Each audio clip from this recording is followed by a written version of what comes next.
Okay, from C programming language.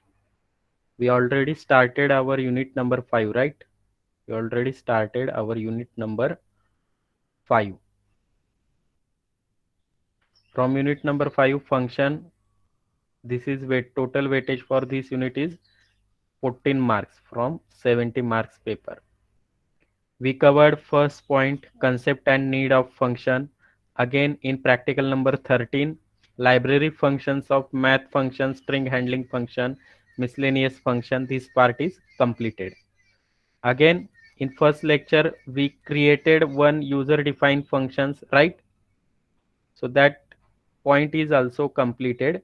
Now we will see in today's lecture, what is the use of return keyword in function.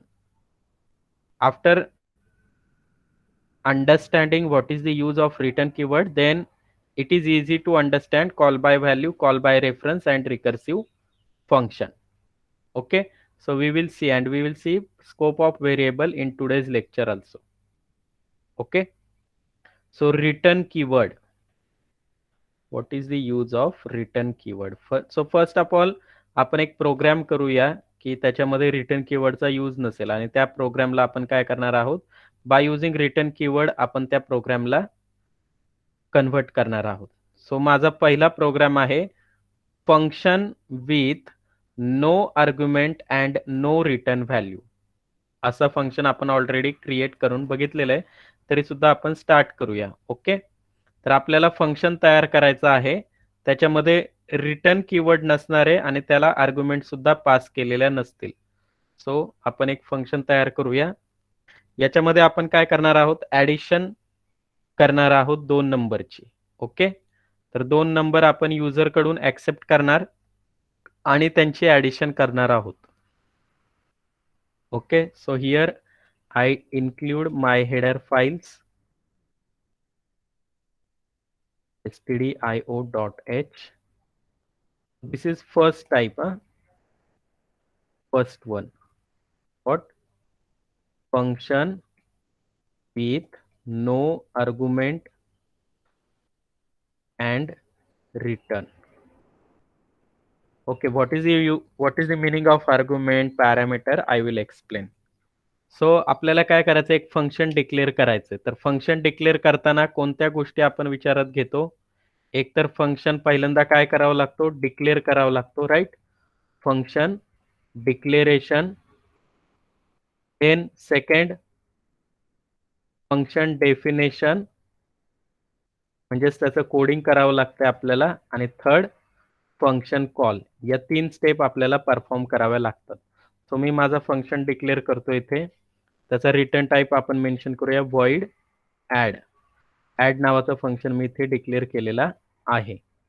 Okay, त्यानंतर मग काय केलं मी, void add चं coding करूया. Okay, 2 number आपल्याला user कडून accept करायचे. Suppose my numbers are A and B, आणि मला त्याचे ऍडिशन करायचे. So sum, here I declare this 2 variables. Now accept the value of a and b. So I give one message to the user, enter 2 numbers. So user can enter any 2 numbers, and we have to accept this 2 number and store it into a and b. So how many times %d? 2 times, because it is integer, and first number I want to store in a and second number I want to store in b. Okay, तर 2 number आपण accept केले user कडून. Then we have to perform some operation. Sum is equal to a plus b, right. And here printf n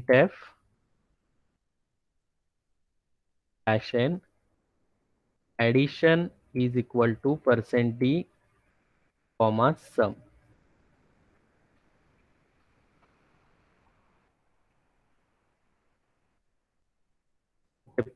Program function completed. If I compile this program, what will happen? Just check. No errors, 0 errors, right? So when I execute it, yes, output is not display, right. बघा मी create करतोय, compile जरी केला तरी आपल्याला output मिळत नाही. व्हाय?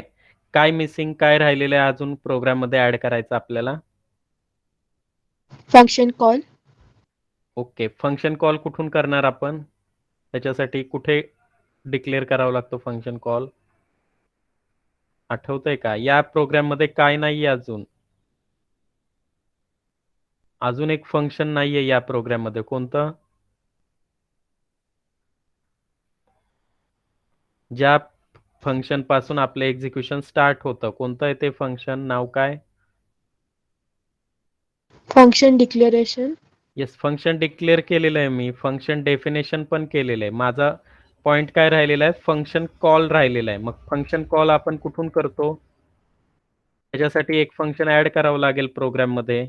मग कोणतं फंक्शन ऍड करावं लागेल अजून, ज्याच्यापासून आपलं प्रोग्राम एक्झिक्युशन स्टार्ट होतं? Every C program has one function name as. Yes, आतापर्यंत आपण जेवढे प्रोग्राम केले, काय ऍड करतो आपण प्रोग्राम मध्ये? आठवतंय का? मेन फंक्शन केलाय की मी ऍड प्रोग्राम मध्ये? Main, void main. Yes, void main आहे का प्रोग्राम मध्ये? मला सांगा, आहे की नाहीये? No sir. So every C program has one main function. From main function our program can execute. विसरला तुम्ही? सपोज मी इथे void main डिक्लेअर केला, कंपायलर काय सर्च करणार आहे? मेन फंक्शन आहे का या प्रोग्राम मध्ये? नाहीये, त्यामुळे तो एक्झिक्यूटच करत नाहीये. सो सेव्ह केलाय मी प्रोग्राम, कंपाईल केला अँड एक्झिक्यूट. बट इथे आउटपुटच आलेलं नाहीये. आता मेन टाकला मी, एक्झिक्यूट झाले, आउटपुट राहिले. म्हणजे अजून काय राहिले आपलं? मेन फंक्शन मधून काय करावं लागेल? या फंक्शनला कॉल करावं लागेल. फंक्शन डिक्लेअर केलंय का? येस, इथे मी फंक्शन डिक्लेअर करून टाकले, void add. Okay. Function definition म्हणजे फंक्शनचं कोडिंग केलंय का? येस, इथे मी फंक्शन डेफिनेशन डिफाईन करून टाकले. आता मेन फंक्शन मधून त्या फंक्शनला आपल्याला कॉल करावं लागेल. सो ऍड फंक्शनला मी कॉल केलेला आहे. ओके. तर आता आउटपुट येईल, compile and execute. So now it will execute. बघा इथे मी प्रोग्राम ज्यावेळी कंपाईल केला त्यावेळी काय होतंय की आपल्या प्रोग्रामचा कंट्रोल मेन फंक्शन मध्ये येतो डायरेक्ट. तो ऍड मध्ये जात नाही, कुठेही जात नाही. तो अगोदर चेक करतो प्रोग्राम मध्ये मेन फंक्शन आहे का? Yes, here program contains main function, right. So या मेन फंक्शन मध्ये तो काय करणार आहे? त्याला ऍड फंक्शन मिळतंय. Here add function is there, right. Add. मग या ऍड नावाच्या फंक्शन मध्ये तो जाणार आहे. मग कुठे ऍड फंक्शन? हिअर. मग इथे डिक्लेरेशन केलेलं आहे. पहिला मेसेज प्रिंट झाला प्रिंटएफ मुळे, enter two numbers. So enter two numbers message is display. So here I enter 15 and 20. So what will happen? 15 is stored inside A and 20 is stored inside B. A आणि B मध्ये ते दोन number stored झाले. Then sum is equal to A plus B. 15 plus 20, it becomes 25. Sum becomes 25. And here I will print value of sum, that is 25. So here enter, addition is equal to 35 is printed, right? So this is called as function with no argument and return value. आता function declare करताना मी कशाने declare केलंय? voidने declare केले. जर तुमचा function कोणतीही value return करत नसेल तर त्याला कोणत्या डेटा टाइपने डिक्लेअर करायचंय? ऍज ए voidने डिक्लेअर करायचंय. Okay, void.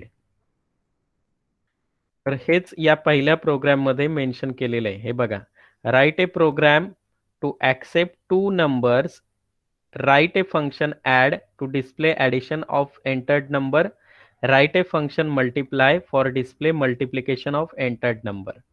म्हणजे आपल्याला ऍडिशन आणि मल्टिप्लिकेशन करायचंय. हे बघा, मी ऍड डिक्लेअर केलाय आणि मल्टिप्लाय डिक्लेअर केलाय. याच्यामध्ये ऍडिशनल काय केलंय? मल्टिप्लिकेशनचं फंक्शन ऍड केलेलं आहे आणि मेन फंक्शन मधून ऍड आणि मल्टिप्लायला कॉल केलेला आहे. मग आता कंपायलर चेक करणार ऍड फंक्शन कुठे आहे, तो इथून जम्प करणार आहे ऍड फंक्शन मध्ये. त्याला ते इथे मिळाले, राईट.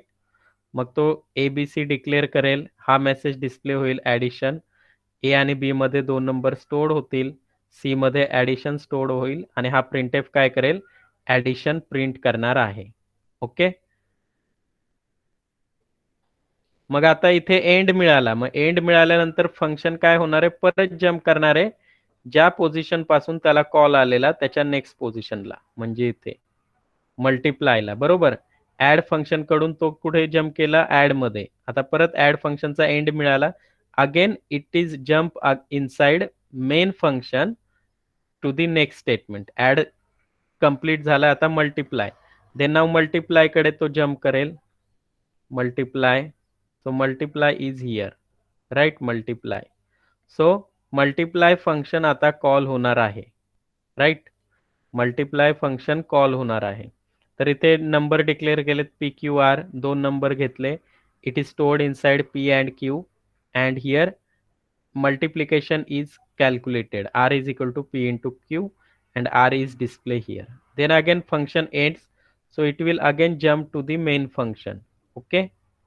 आणि मेन फंक्शन मध्ये काय, get C H and program ends. हा टर्बो सी मध्ये केल्यामुळे इथे गेट सी एच ऍड केलेला आहे. तर या प्रोग्राम मध्ये त्यांनी काय केलं, अजून मल्टिप्लिकेशन ऍड केलेलं आहे. So here I declare void mul. Okay, void mul I will declare. Declare केलंय त्याचं कोडिंग करावं लागेल मल्टिप्लिकेशनचं. So I will copy this code for addition and here I will paste it. Okay.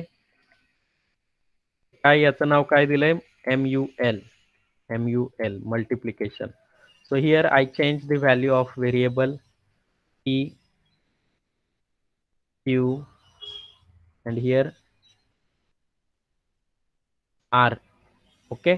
Enter two numbers. First number is stored inside P and second number is stored inside Q. And now I want to perform multiplication. R is equal to P into Q, right? P into Q. Okay, so now my message is multiplication or product. Multiplication is equal to %d, and here I will use R, right? Save. Now here आता काय करावं लागेल, जसं ऍडला call केलंय, ऍडला call केल्यानंतर मी मल या फंक्शनला कॉल करणार आहे. ओके, मल फंक्शनला कॉल केलेला आहे. आता कंपाईल अँड रन करूया program. Okay. Enter two number, तो कुठे गेलाय, पहिल्यांदा प्रोग्रामचा कंट्रोल मेन फंक्शन मध्ये गेलेला आहे. पहिल्यांदा कोणता कोड मिळालाय, ऍड फंक्शनला कॉल करायचंय, मग तो कुठे जाणार आहे, ऍड फंक्शन मध्ये इथे आलेला आहे. मग हा फंक्शन आता एक्झिक्यूट होणार आहे पूर्ण. मग एंटर टू नंबर हा मेसेज डिस्प्ले झालाय. मग तुम्ही जे एंटर कराल नंबर 1 and 3, मी नंबर दिले. 1 ए मध्ये स्टोअर झाला, 3 बी मध्ये स्टोअर झाला. 1 + 3 सम किती झाली, 4, and sum will printed. Okay, sum print झाले, ऍडिशन इज इक्वल टू 4. मग इथे काय झालंय, ऍड फंक्शन एंड झालेला आहे. Then it is again jump to the main function. मग मेन फंक्शन मध्ये दुसरा कोड कुणाला कॉल केलेला आहे, MUL या फंक्शनला. मग परत आपण MUL फंक्शन मध्ये जाणार आहोत. And then here again PQR is declare. Enter two number message is display, so here I enter 3 and 2.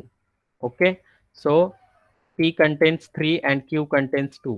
3 into 2 6, R becomes 6, and here message is display multiplication %d R. Value of R is printed at the position of %d, that is 6, and it is again goes inside main function. There is no further coding, so here end of function, right? End of main, that is end of our program. So it will print multiplication result and our program terminates. Okay, हा programme समजला का सगळ्यांना. इथे आपण काय केलंय, फक्त function create केलंय, डिफाईन केलंय आणि कॉल केलेलं आहे. ओके, येस, समजलं का सगळ्यांना. Yes, sir. Yes, sir. Okay, आता नेक्स्ट आपण बघूया. आता नीट लक्ष द्यायचंय. This is first type. I will copy this and here. Okay, run.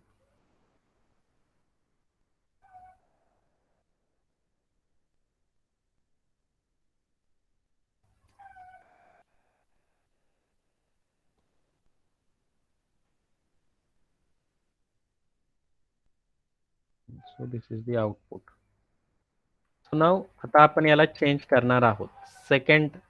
Second way function execute करण्याचा. फंक्शन विथ आर्ग्युमेंट रिटर्न आपण त्याच्यानंतर बघूया. Function with argument and no return value. Function with argument but no return value असं आहे. Okay, तर आता आपण या फंक्शनला चेंज करणार आहोत थोडंसं. ओके, आता मी मेन फंक्शन मध्ये काय करतोय बघा. Integer A B sum integer 2 numbers. Okay, हा कोड मी काय केलेला आहे, या दोघांमधून कट करतोय हा कोड. ओके, हा कोड सुद्धा मी इथे कट करतोय. आपण पहिल्यांदा एकच फंक्शन बघूया, नंतर दुसरं बघूया. ओके, सेकंड वे काय, function with argument but no return value. अजून आपण रिटर्न कीवर्डचा यूज बघत नाहीये, त्यामुळे नो रिटर्न व्हॅल्यू म्हटलेलं आहे. आपल्या फंक्शनचा डेटा टाईप काय येईल, रिटर्न टाईप void येणार आहे. ओके, सो हॅश include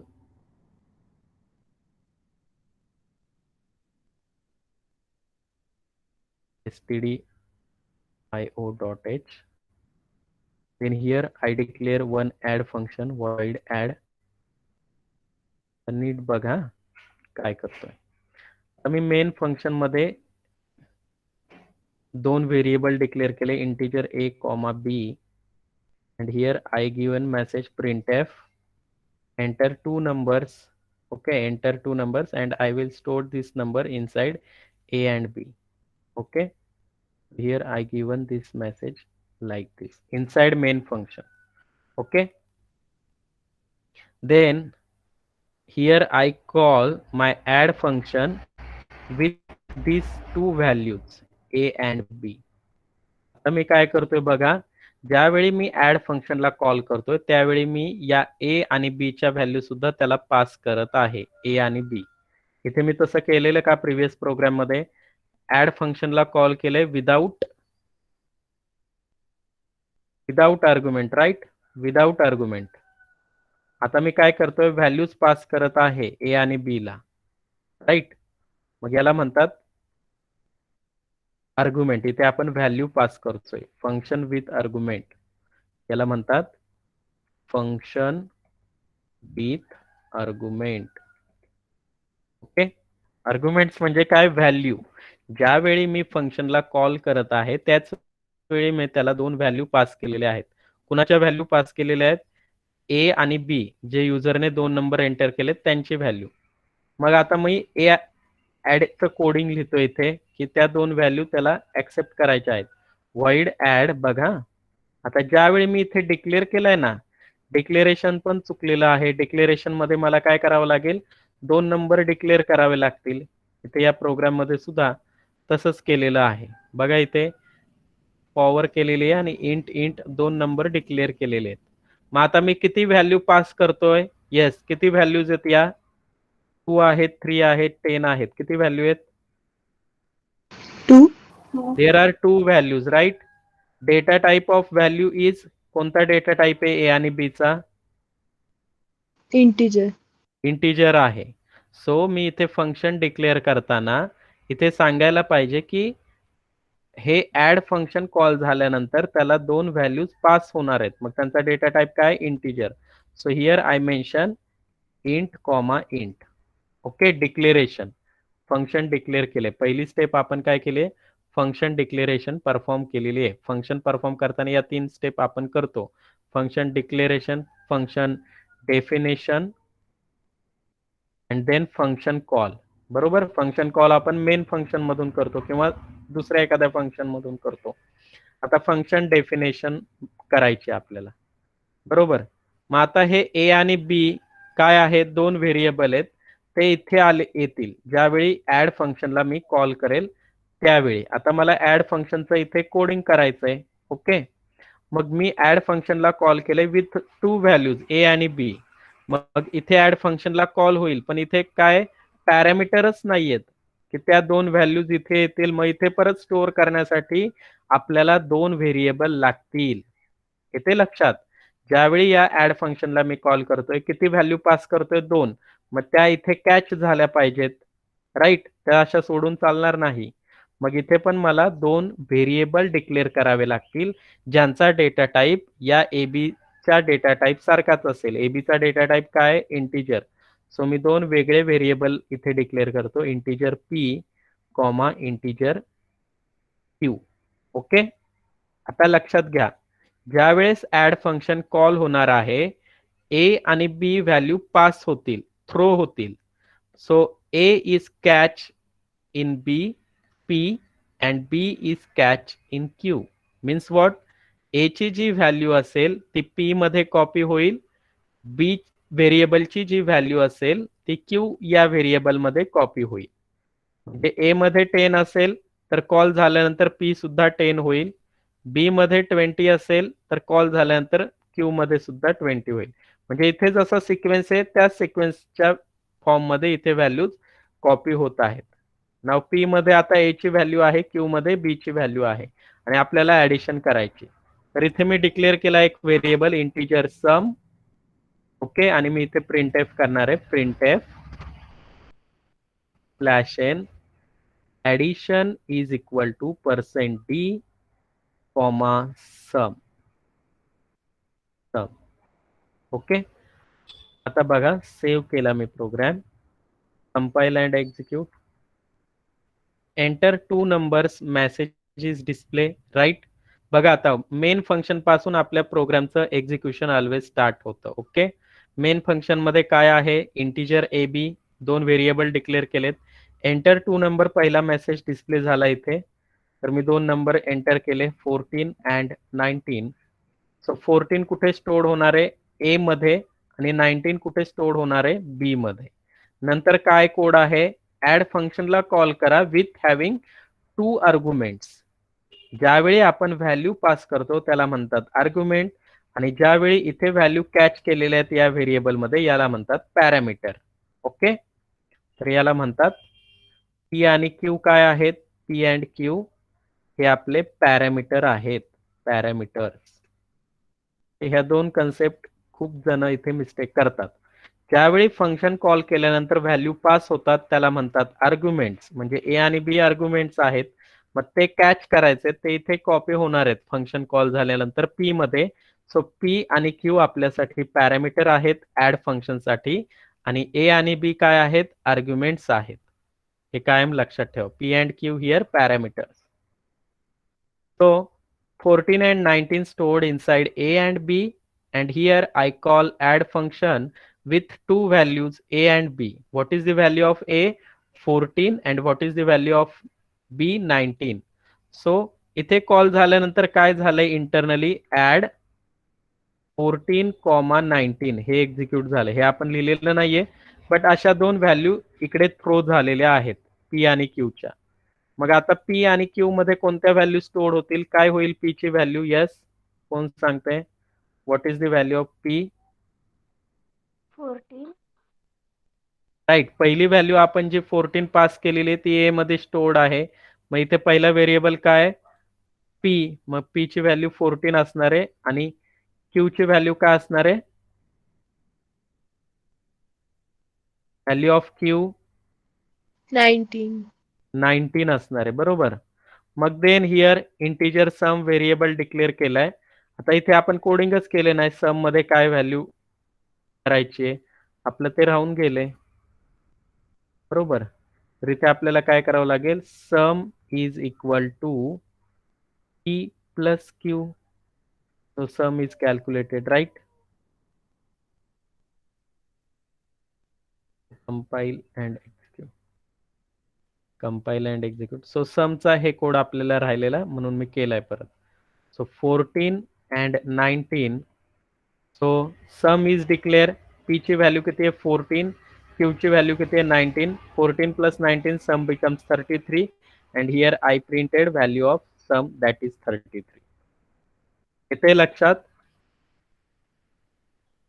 हा प्रोग्राम समजला का सगळ्यांना? आपण आता व्हॅल्यू पास केलेल्या आहेत. Yes. Yes, sir. Yes, sir. So this one is completed. Function with arguments no return type or no return value. आता नेक्स्ट आपल्याला बघायचं आहे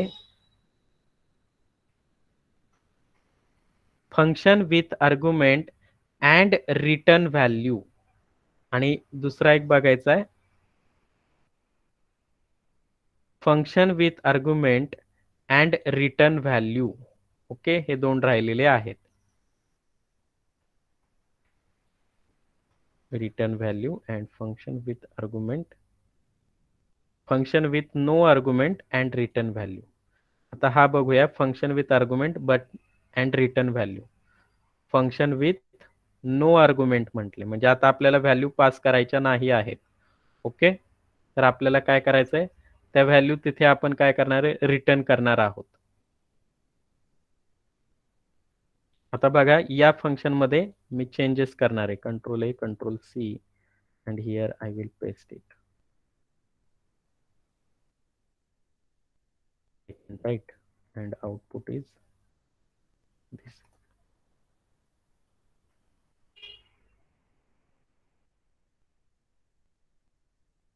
ओके,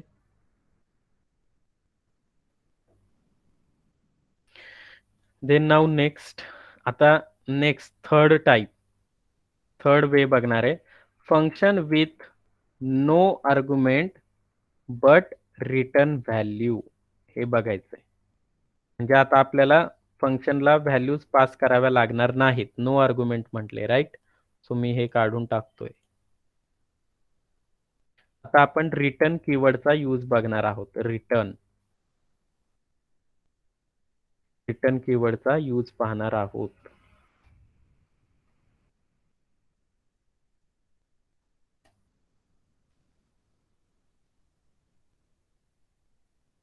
बघा रिटर्न स्टेटमेंटचा यूज बघूया. Return statement is use for to return result to main function. जसं की आपण मेन फंक्शन मधून काय करतो फंक्शनला व्हॅल्यू पास करतो. राईट, मग हा काय करतोय तुम्ही ज्यावेळेस ऍड फंक्शन कॉल कराल तो ऍड फंक्शन परत रिटर्न मेन मध्ये येताना व्हॅल्यू घेऊन येईल ऍडिशनची. Syntax is return. Return statement passes control of called function to calling function. Return bracket expression. So here आपण ते कोडिंग एक्झिक्यूट करूया. आता मी पूर्ण काढून टाकतोय हे. ओके, आता आपण म्हटले function with no argument but return value. So मी फंक्शन डिक्लेअर केला माझा वॉइड ऍड. ओके, डिक्लेरेशन झालंय. डिफाईन करतो वॉइड ऍड. बघा काय करतोय मी याच्यामध्ये मला दोन व्हॅल्यूज घ्यायच्या आहेत. राईट, तुम्ही त्या डिक्लेअर केलेल्या आहेत इथे. Integer A B return 2 numbers A and B आणि मी काय केलंय ऍड फंक्शनला इथून कॉल करणार आहे. बरोबर, हा असाच प्रोग्राम आपण लास्ट टाइम केलेला. राईट, आणि अजून एक व्हेरिएबल इथे कॅल्क्युलेट इथे डिक्लेअर केलेला सम आणि आपण काय केलेलं की sum is equal to A plus B आणि मग समची व्हॅल्यू आपण काय केलेली प्रिंट केलेली. Right, addition is equal to message print केलेला addition is equal to %d comma sum. बघा आता हा पहिला प्रोग्राम आपला हा जो होता तो फर्स्ट प्रोग्राम जो आपण ऑलरेडी केलेला आहे त्यामध्येच मी तुम्हाला आता रिटर्न कीवर्डचा यूज सांगणार आहे. तर यामध्ये तर कुणाला न समजण्याचं काही कारण नाहीये. कंपाईल केला, ऍड फंक्शनला कॉल केलेला आहे. इथे ऍड मध्ये आलो आपण, ए बी सम डिक्लेअर केलेत, एंटर 2 नंबर मेसेज डिस्प्ले झालेला आहे. My first number is 10, second number is 20. So sum becomes 30 and here sum will be printed. Right, sum 30. आता ऍडिशन सम प्रिंट झाल्यानंतर इथे काय एंड ऑफ ऍड फंक्शन. मग प्रोग्रामचा control परत मेन फंक्शन मध्ये येणार आहे. बरोबर, program execution always start from main function. Right, मी रन केला प्रोग्राम तर डायरेक्ट कंपायलर चेक करतो की मेन फंक्शन आहे का या प्रोग्राम मध्ये. येस, मग त्याच्यामध्ये काय कोड आहे ऍडला कॉल केलाय. मग तो ऍड कडे जातो, ऍडला एक्झिक्यूट करतो आणि पुन्हा मेन फंक्शन मध्ये येतोय. तर आता मेन फंक्शन मध्ये परत दुसरा काही कोड नाहीये, हा कर्ली ब्रॅकेट क्लोज आहे, म्हणजे इथे प्रोग्राम एंड झालाय.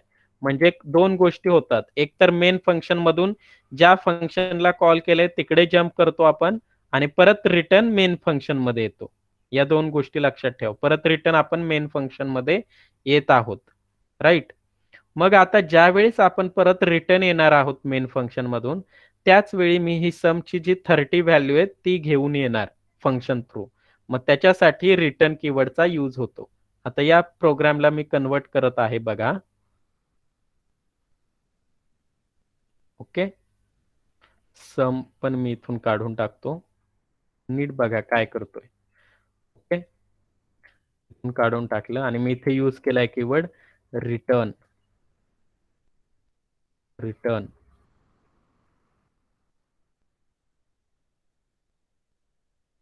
रिटर्न केलाय keyword. Okay, return keyword use केलाय. आता ज्या वेळेस ए आणि बी चे ऍडिशन होईल, तो घेऊन येईल 30, पण 30 स्टोअर करण्यासाठी तुमच्याकडे व्हेरिएबल आहे का इथे वेगळा? नाही. मग मी या मेन फंक्शन मध्ये काय करतो, एक व्हेरिएबल डिक्लेअर करतो सम नावाचा, इंटिजर सम. ओके, आणि मी काय करणार आहे, ऍड फंक्शनला कॉल केलंय. कॉल केलं त्याने सम इथे ए प्लस बी केलेलं आहे. तो काय करतोय, परत व्हॅल्यू थ्रो करतोय मेन फंक्शन कडे. मग कॅच करावी लागेल आपल्याला ती व्हॅल्यू सम मध्ये. मग केव्हा, जेव्हा ऍड फंक्शनला कॉल होतोय त्याच वेळी झालं पाहिजे हे सगळं. मग मी इथे लिहिणार sum is equal to add, आणि नंतर मी इथे प्रिंट करणार प्रिंट एफ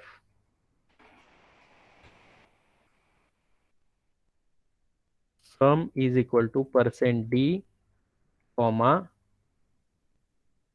सम.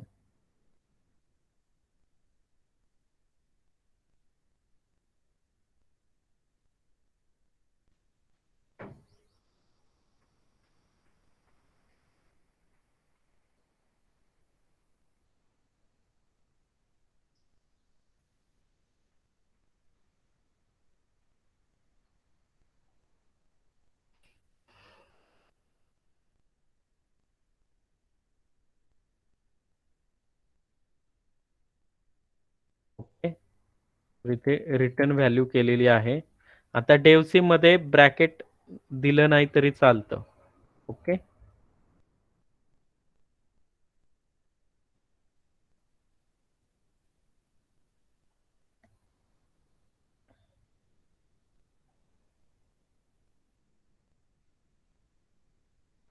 आपण पाहिलेलं आहे आता function with no argument but return value. Okay,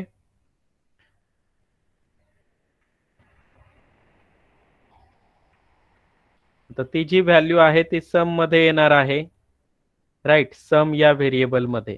मग रिटर्न ए प्लस बी, त्याला जर ब्रॅकेट केलं आपण, व्हॅल्यू रिटर्न होते ए आणि बी ची, A plus B. Okay, return A plus B, जसं की इथे दाखवलेलं आहे. काय रिटर्न केली value A plus B.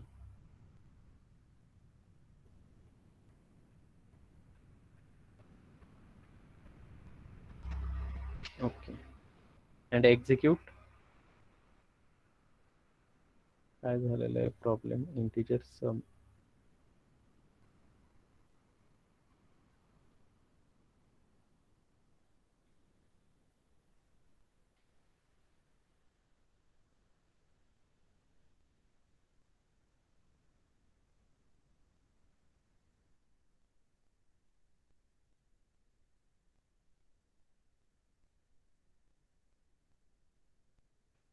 Okay, आणि ते मी रन केलेला आहे प्रोग्राम. तर आता बघा, enter two numbers 14,20, addition result 34 is printed. आता हे कसं शक्य झालंय ते आपण बघूया.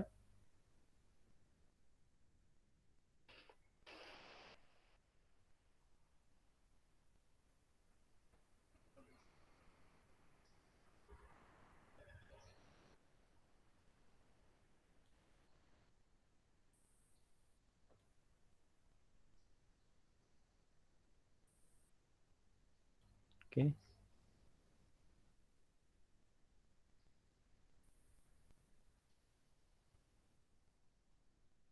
हा आपला प्रोग्राम, राईट. आता बघा या प्रोग्रामचं एक्झिक्युशन कसं झालेलं आहे. ओके, हां, एक गोष्ट राहिली अजून आपली करायची. तर इथे वॉर्निंग येत आहे. कंपाईल केला मी प्रोग्राम, तर इथे वॉर्निंग येते. का वॉर्निंग येते?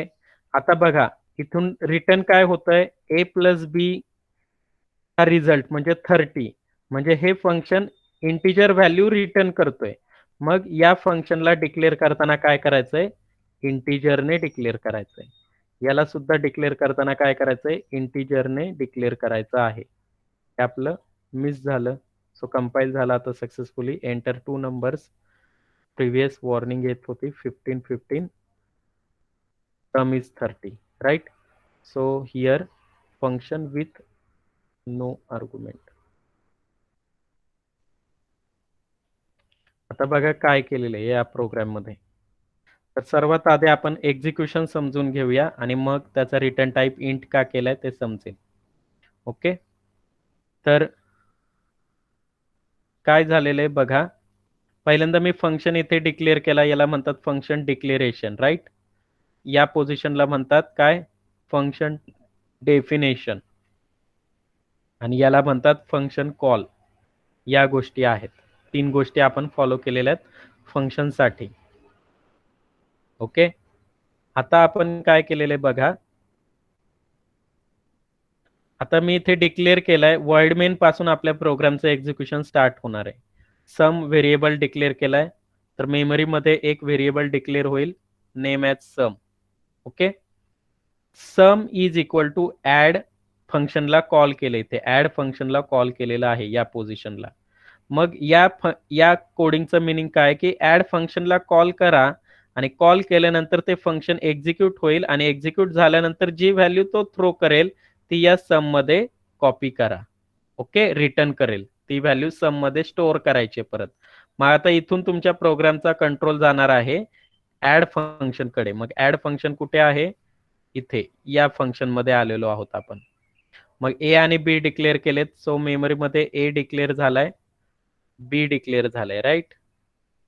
एंटर 2 नंबर्स मेसेज डिस्प्ले झाला. सपोज मी एंटर केले 10 आणि 20, तर पहिला नंबर कुठे स्टोअर झाला, ए मध्ये, दुसरा बी मध्ये. सो ए कंटेन्स 10, बी कंटेन्स 20.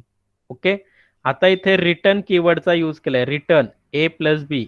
ए आणि बी चे ऍडिशन काय, 10 प्लस 20, रिझल्ट काय 30.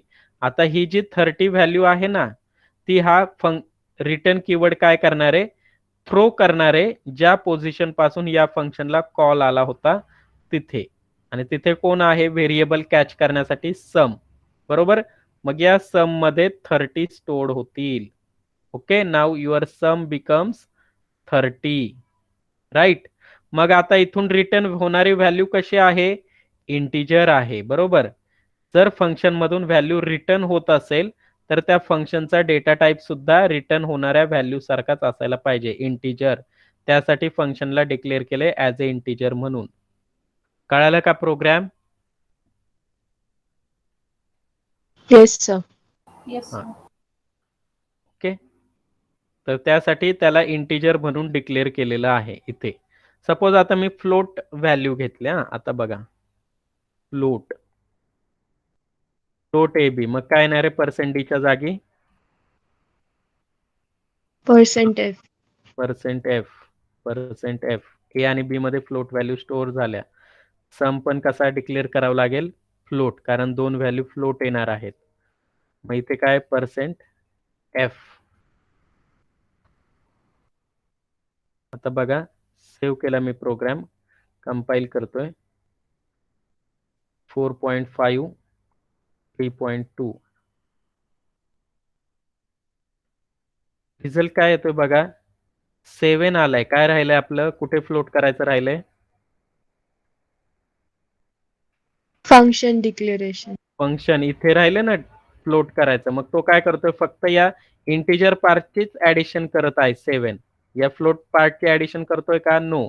म्हणजेच ए आणि बी काय फ्लोट व्हॅल्यू आहे, रिझल्ट जनरेट होणार आहे फ्लोट मध्ये. मग तो आपण थ्रो करतोय. मग इकडे कॅच करणारा व्हेरिएबल सुद्धा फ्लोट आहे, येस. पण फंक्शन आहे का फ्लोट, नाही. मग मी आत्ताच सांगितलं की तुमची व्हॅल्यू जी रिटर्न होत असेल त्याच डेटा टाइप ची तुमच्या फंक्शनला डिक्लेरेशन पाहिजे. सो इथे काय करावं लागेल, फ्लोट, आणि इथे सुद्धा फ्लोट. फ्लोटने डिक्लेअर केले. Compile and execute. Spelling save,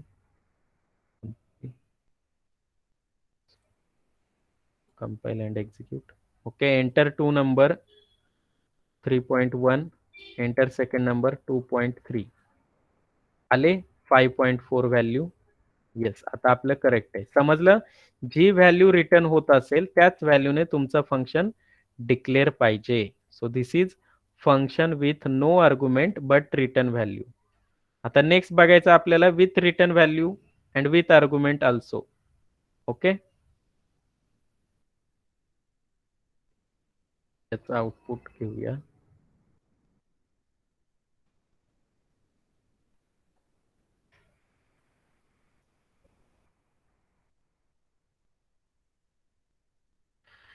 आता आपल्याला काय करायचंय, next fourth, function with argument and return value also. म्हणजेच काय आपल्याला करायचंय, हे ए बी आहे ना, ते ज्यावेळेस फंक्शनला कॉल करणार आहे त्याच वेळी पास करायचंय.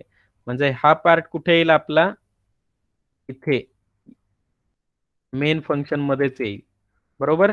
आणि या ए आणि बी ला आपल्याला पास करायचंय ज्यावेळेस ऍड फंक्शनला आपण कॉल करतोय, बरोबर, ए आणि बी. मग फंक्शन डिक्लेअर करताना काय करावं लागेल, दोन व्हॅल्यू कोणत्या डेटा टाईपच्या आहेत. येस, व्हॅल्यूचा डेटा टाईप कोणता आहे, फ्लोट. फ्लोट. म्हणजे फंक्शन डिक्लेअर करताना सांगावं लागेल की हे फंक्शन कॉल होताना दोन फ्लोट व्हॅल्यू पास होत आहेत. मग इथे पण सांगावं लागेल, हे फंक्शन एक्झिक्यूट करण्यासाठी आपल्याला दोन फ्लोट व्हेरिएबल लागतील, ज्याच्यामध्ये ए स्टोअर्ड होईल, पी घेतला मी, कॉमा फ्लोट क्यू घेतला. मग ए ची व्हॅल्यू आपली पी मध्ये स्टोअर्ड होईल आणि बी ची व्हॅल्यू क्यू मध्ये. म्हणजे इथे काय लागेल आपल्याला, पी प्लस क्यू लागेल. ओके, कारण फंक्शनसाठी पी आणि क्यू हे व्हेरिएबल आहेत, right. Save, compile and execute. So program is executed 4, 5, 9. मग आता बघा, ए आणि बी इथेच मेन फंक्शन मध्ये एक्झिक्यूट झाले. ए आणि बी च्या व्हॅल्यू घेतल्या 4, 5. 4, 5 पास केले. मग 4 कॅच करायला एक व्हेरिएबल घेतलाय पी आणि बी कॅच करायला क्यू व्हेरिएबल घेतलाय आणि त्यांची ऍडिशन केली. Okay, so this is function with return value. जर इंटिजर केले तर सगळेच डेटा टाईप काय करावं लागतील, मला इंटिजर करावे लागतील, बरोबर. म्हणजे फ्लोटला आपल्याला काय करावं लागेल, इंटिजर करावं लागेल, राईट, इंटिजर.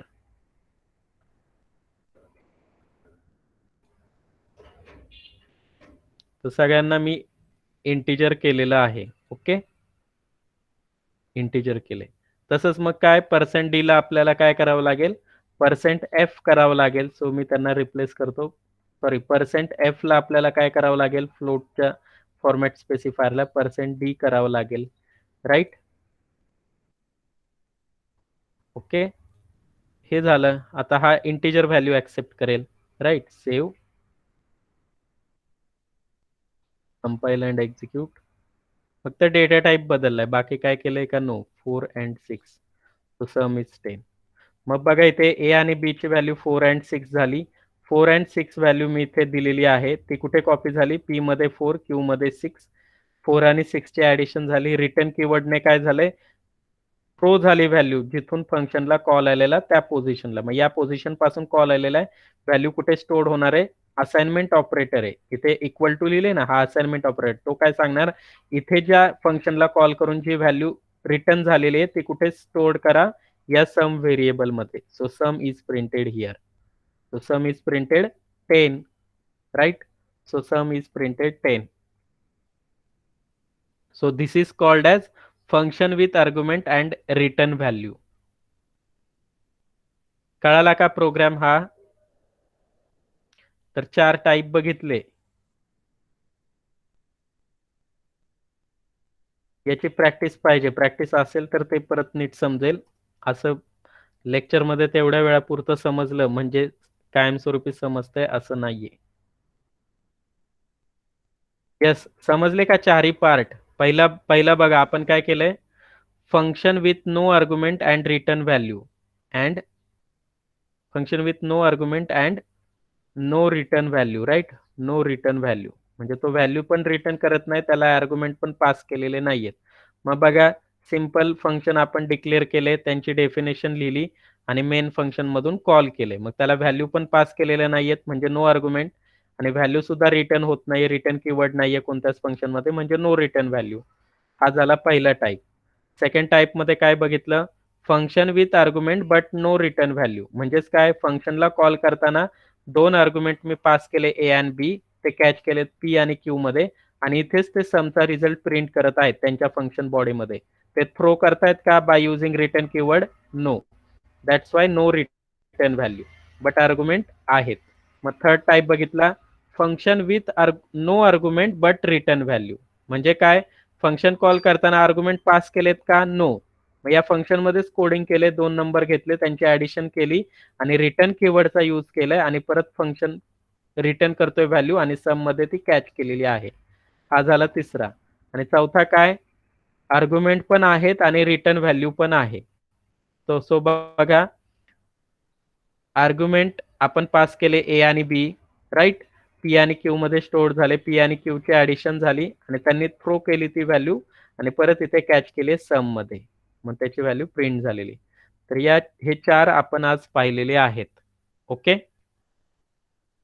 आता त्यानंतर बघूया एक छोटी कन्सेप्ट आहे, scope of variable. Scope of variable. Okay, scope of variable म्हणजे काय, जिथे तुम्ही व्हेरिएबल डिक्लेअर केलेला आहे मग तुम्ही कुठे कुठे ऍक्सेस करू शकता तो. फंक्शन टू फंक्शन ऍक्सेस होतो का? एका फंक्शन मध्ये डिक्लेअर केलेला व्हेरिएबल दुसऱ्या फंक्शन मध्ये ऍक्सेस होतो का? तर बघा इथे void main, इथे एक व्हेरिएबल डिक्लेअर केला integer a is equal to 10.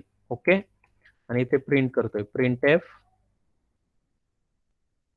Slash N value is equal to म्हटलं %d, a. कंपाईल आणि एक्झिक्यूट करूया.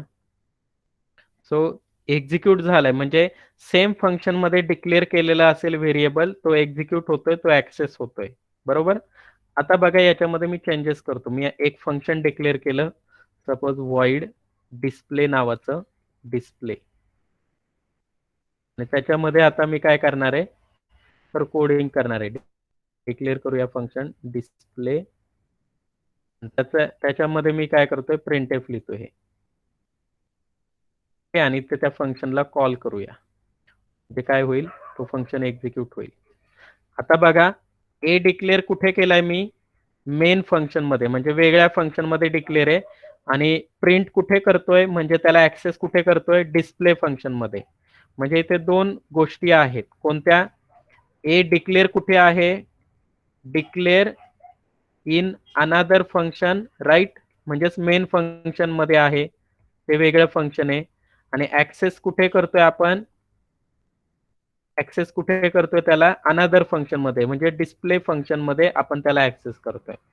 व्हेरिएबल डिक्लेअर कुठे, मेन फंक्शन मध्ये. बघूया होते का. कंपाईल, काय एरर आलेला आहे. ओके, तर इथे एरर आलाय, लाईन नंबर 6 ला बघा, इथे हा एरर आलेला आहे.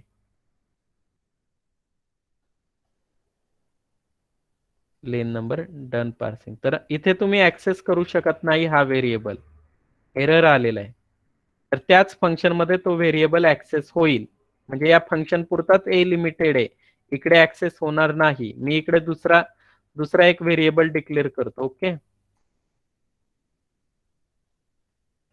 इंटिजर, इथे ए वेगळा डिक्लेअर केला, integer A is equal to 15. Okay, आता बघा, save, compile and execute. 15 print झालाय. मेन मध्ये व्हॅल्यू काय दिली, 10, आणि डिस्प्लेला कॉल झाले, त्याने कुणाची व्हॅल्यू प्रिंट केली, त्या फंक्शन मध्ये जो व्हेरिएबल डिक्लेअर आहे त्याचीच व्हॅल्यू प्रिंट केली 15. 10 झाली का नाही, इथे लक्षात. आणि मेन मध्ये प्रिंट एफ करूया, तर इथे कोणती व्हॅल्यू प्रिंट होईल बघा, सेव्ह, कंपाईल अँड एक्झिक्यूट. इथे बघा कोणती व्हॅल्यू प्रिंट झाली. पहिल्यांदा मेन फंक्शन मधल्या ए इथे प्रिंटएफ आहे, हा प्रिंटएफ एक्झिक्यूट झाला. हा प्रिंटएफ कोणत्या फंक्शन मध्ये, मेन. मग ए प्रिंट केलाय मी, ए 10 झालाय. नंतर डिस्प्लेला कॉल केले, डिस्प्ले मध्ये वेगळा ए डिक्लेअर केलाय, इथे प्रिंट झालाय, इथे त्याची व्हॅल्यू 15 आहे. तर फंक्शन मध्ये जे डिक्लेअर केलेले व्हेरिएबल असतात ते असतात लोकल व्हेरिएबल. लोकल व्हेरिएबल म्हणजे ए हा लोकल व्हेरिएबल आहे, म्हणजेच it is accessible only inside this function. आणि हा पण काय आहे, लोकल व्हेरिएबल आहे, म्हणजे तो त्या फंक्शन पुरताच ऍक्सेसिबल आहे, लोकल व्हेरिएबल. बरोबर. म्हणून तो इथे 15 प्रिंट होतोय, तर इथे 10 प्रिंट होतोय. आता मी या दोन्ही फंक्शनच्या बाहेर एक व्हेरिएबल डिक्लेअर केला, इंटिजर पी नावाचा, आणि त्याला व्हॅल्यू दिली 25. ओके. तर आता बघूया, मी दोन्ही फंक्शन मध्ये ती व्हॅल्यू प्रिंट करणार आहे, पी ची व्हॅल्यू म्हणूया पी, म्हणजे तुम्हाला समजेल. आणि इथे काय करतो मी, P message value of A. Okay, value A, आणि इथे आपण पी ची व्हॅल्यू डिस्प्ले करूया, value of P.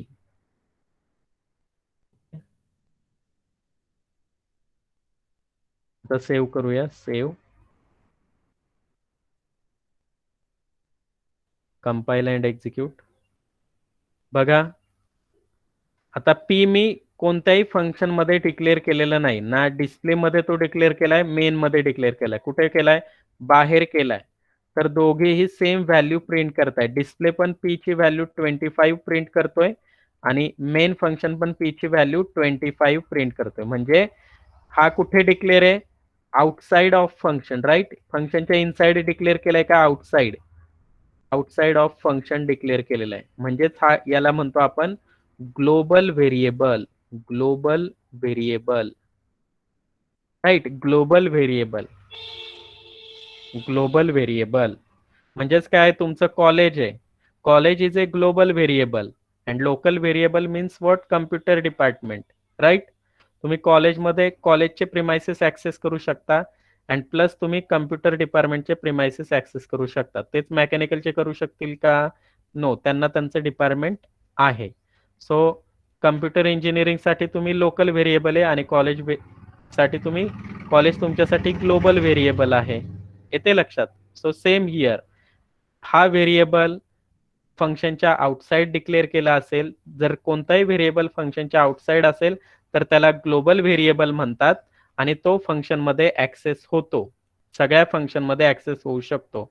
But function मध्ये जो व्हेरिएबल डिक्लेअर केला जातो त्याला लोकल व्हेरिएबल म्हणतात, आणि तो त्याच फंक्शन पुरता मर्यादित असतो. म्हणजे हा व्हेरिएबल फक्त याच फंक्शन मध्ये यूज होईल, A15, आणि हा A10 हा या मेन फंक्शन मध्येच यूज होईल. कळालं. लोकल व्हेरिएबल आणि global variable, that is called as scope of variable. म्हणजे या ए चा स्कोप काय असणार आहे, डिस्प्ले मेथड पुरताच असणार आहे, म्हणजे तो ऍक्सेसिबल असेल डिस्प्ले मेथड पुरताच 15. हा ए चा स्कोप काय असणार आहे, 10, या मेन फंक्शन पुरताच ऍक्सेसिबल असेल. मात्र पी हा या दोन्ही फंक्शन साठी ऍक्सेसिबल असेल, कारण तो ग्लोबल आहे. येस, समजलं का, scope of variable. Yes, sir. मग आपण आज काय काय पाहिलं, फंक्शन, त्याच्यामध्ये रिटर्न कीवर्डचा यूज पाहिला, आर्ग्युमेंट पाहिले कसे पास करतात, आणि स्कोप ऑफ व्हेरिएबल, त्याच्यामध्ये लोकल व्हेरिएबल आणि ग्लोबल व्हेरिएबल आपण कन्सेप्ट पाहिलेली आहे.